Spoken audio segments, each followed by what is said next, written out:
تمیز، ادب، لحاظ اور اخلاقیات کو ملحوظ خاطر رکھتے ہوئے اپنی بات کہنا اور اپنی بات منوانا ایک فن ہے جو ہر کسی میں نہیں ہوتا۔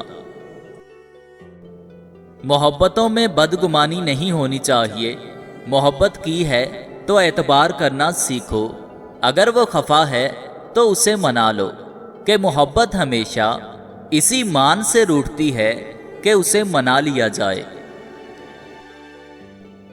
کوئی سیاست، کوئی عقیدہ، کوئی قانون عورت اور مرد کو دور نہیں کر سکتا۔ عورت اور مرد میں جو فاصلہ ہے اس کو عبور کرنے کی کوشش ہر زمانے میں ہوتی رہے گی۔ ویشیا صرف اسی مرد پر اپنے دل کے تمام دروازے کھولے گی جس سے اسے محبت ہو۔ ہر آنے جانے والے مرد کے لیے وہ ایسا نہیں کر سکتی۔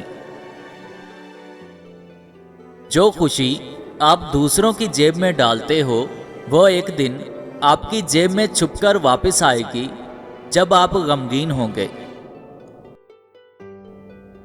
نامحرم کی محبت ہمیشہ دکھ دیتی ہے۔